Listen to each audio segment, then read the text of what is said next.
മൈത്രേയ മുഹൂർത്തത്തിൻ്റെ പ്രാധാന്യത്തെപ്പറ്റി നിങ്ങൾക്കറിയാമോ?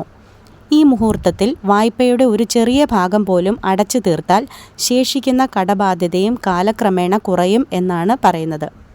ഈ സമയത്ത് കുലദൈവങ്ങളോടും ഗണപതി ഭഗവാനോടും മുരുക ഭഗവാനോടും പ്രാർത്ഥിച്ച് നിങ്ങൾക്ക് എവിടെയാണോ കടം അടയ്ക്കേണ്ടത്, ബാങ്ക് ആണെങ്കിൽ ബാങ്കിൻ്റെ പേരെഴുതുക, അല്ല ഒരു വ്യക്തിക്കാണെങ്കിൽ ആ വ്യക്തിയുടെ പേരെഴുതി ആ കവറിൽ അവരുടെ കടം തീർക്കുന്നതിനായി നമ്മളുടെ കയ്യിലിരിക്കുന്ന പൈസയുടെ ഒരു ചെറിയ ഭാഗം മാറ്റിവെക്കുക.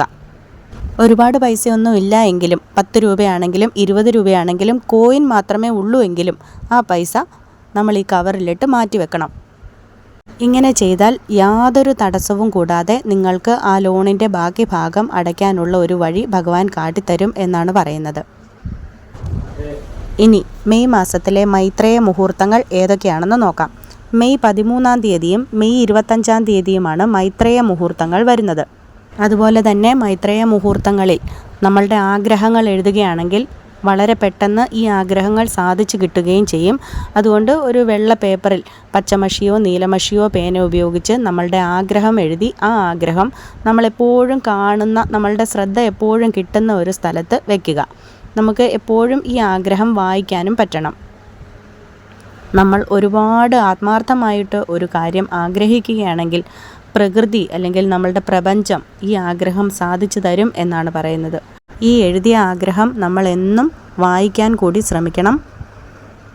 അപ്പോൾ നമ്മൾ ആദ്യം പറഞ്ഞ കടങ്ങളിലേക്ക് വരാം. ഈ കടം മാറാനായിട്ട് ഈ 2 മുഹൂർത്ത സമയങ്ങളിലും ഞാൻ ഈ പറഞ്ഞതുപോലെ തന്നെ ലോൺ അടയ്ക്കാനുള്ള തുക ഒരു കവറിലിട്ട് മാറ്റി വയ്ക്കുക. ആ കവറിൻ്റെ പുറത്ത് ആർക്കാണോ കൊടുക്കാനുള്ളത് ആ വ്യക്തിയുടെ പേരാണെങ്കിൽ വ്യക്തിയുടെ പേര്, അല്ല ബാങ്കിൻ്റെ പേരാണെങ്കിൽ ബാങ്കിൻ്റെ പേരെഴുതി മാറ്റി വെക്കുക. ഭഗവാനെ, എൻ്റെ കടങ്ങളെല്ലാം പെട്ടെന്ന് തന്നെ തീർത്തു തരണേ എന്ന് ആത്മാർത്ഥമായിട്ട് പ്രാർത്ഥിക്കുക. ഉറപ്പായും നിങ്ങൾക്ക് വളരെ പെട്ടെന്ന് ഈ കടങ്ങൾ തീർക്കാനുള്ള ഒരു സൊല്യൂഷൻ ദൈവം മുന്നിൽ കൊണ്ട് തരും. നിങ്ങൾക്കെല്ലാവർക്കും നിങ്ങളുടെ കടങ്ങളെല്ലാം വളരെ പെട്ടെന്ന് തന്നെ അടച്ചു തീർക്കാൻ സാധിക്കട്ടെ എന്ന് ആത്മാർത്ഥമായിട്ട് പ്രാർത്ഥിക്കുന്നു. നന്ദി.